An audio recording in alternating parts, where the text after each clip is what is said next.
Now at 5:30, the debate over public pensions in Frankfurt continues. Questions about the Russia investigation dominate the confirmation hearing for President Trump's Attorney General nominee. I'm Mo Lalengi on Capitol Hill with how William Barr responded. Cloudy skies and rain chances. The pattern looks to continue. Those details now at 5:30. Dedicated to Southern and Eastern Kentucky, this is WYMT Mountain News at 5:30. Good evening, I'm Steve Hensley. Cold temperatures continue to impact the region, and with an already saturated ground, heavy rain could be an issue later this week.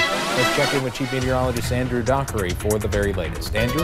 Yes, Steve, we have not seen any sunshine really to absorb any of that ground like you talked about. Plenty of water still there, and that saturated ground could lead to a few issues as we head into the next couple of days. First, let's take a look at satellite radar. You'll notice cloud cover working through. It's a weak frontal system to the north, and right now temperatures at 30 degrees. It feels like 30 with the dew point still extremely high for where our temperature is, and that light drizzle going to continue all the way throughout your Wednesday as that frontal boundary moves a little bit further south. Right now it's the 30s for many, and I don't think temperatures budge much tonight. Upper 20s, lower 30s for your low temperatures, with 32 in London, 32 in Harlan, and 34 in Bell County. It's really been weird because the last 10 days it seems like since the 8th of January, we really flipped a switch, going down to the upper 30s, some days in the 20s,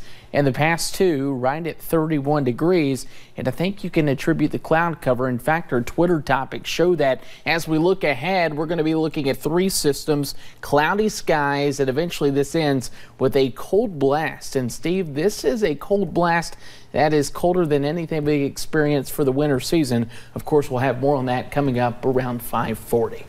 Not looking forward to that cold blast at all. Andrew, thank you very much. A well-known Republican in Kentucky is still talking about jumping into the governor's race. Congressman James Comer says he's been getting a lot of encouragement to run. He says he even has a running mate, though he's not saying who that is, and he has the paperwork ready to be filed. Well, my papers are ready to go. It's less than 2 weeks now until the filing deadline. The governor's repeatedly said that he's going to run again. His numbers are really bad. He is yet to file. I will continue to say the ball's in his court. I'm getting calls from all over the state. You might remember Comer narrowly lost to Matt Bevin in 2015 in the gubernatorial primary. But as of now, Comer's still saying he will only run if Bevin is out. Questions about the special counsel's Russia investigation dominated the first day of Senate confirmation hearings for Attorney General nominee William Barr. Barr is President Trump's pick to replace Jeff Sessions, who recused himself from overseeing the probe. CBS's Mo Lalengi has the latest from Capitol Hill. I do.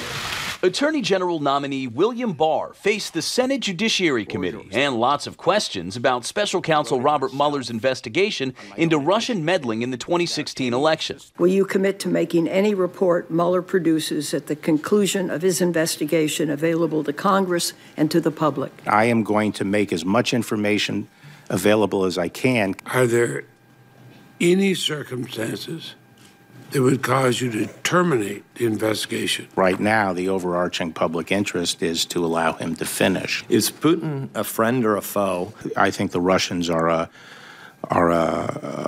potent rival. Barr contradicted President Trump's frequent characterization of the Russia investigation. Do you believe Mr. Mueller would be involved in a witch hunt? I don't believe Mr. Mueller would be involved in a witch hunt. Barr also promised he would not be bullied into doing anything wrong. If I was ever asked to do something that I thought was unlawful and directed to do that, I wouldn't do it, and I would resign rather than do it. Barr backed up the president when asked about immigration and the border wall.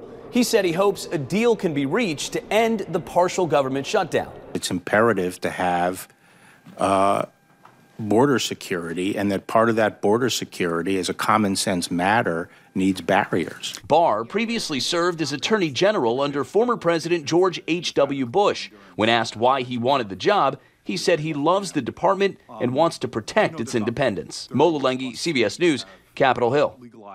A second panel of witnesses will testify tomorrow before the Senate Judiciary Committee regarding William Barr's nomination. If Barr passes a vote by the committee, he will face a full Senate vote in the coming weeks. Harlan County Sheriff's deputies arrested a high school student Monday night. They say the student made a threat, but they did not include any specifics. They arrested a 15-year-old and charged the teen with second-degree terroristic threatening, which is a Class D felony. The student was taken to the Breathitt County Juvenile Detention Center. Coming up on Mountain News at 5:30, 3 Texas deputies are recovering after a drug raid gone bad. And Netflix subscribers should prepare to start shelling out more money. We'll have those details in our Money Watch report.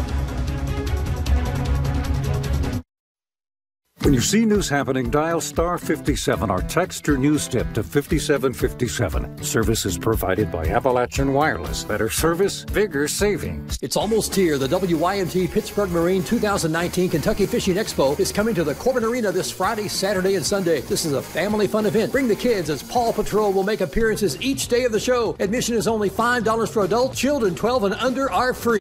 Morgan & Morgan, forthepeople.com. When they met, he was a rebel without a cause. But he did have that convertible. And she was the prettiest girl in town. He married, bought a home, raised 3 kids. And while they may have let the convertible go, they never let go of each other. We're proud to be not just Kentucky's Farm Bureau, but the things Chuck and Shirley held dear, Farm Bureau. My Farm Bureau. Kentucky Farm Bureau Insurance. Big on commitment. Tired of energy bill sticker shock? Switch to Jackson Propane. Heating your home with propane will keep your family comfortable for less, much less. Jackson Propane is a local full-service company that will pipe your propane all the way into your house. With other guys, you're on your own. And besides,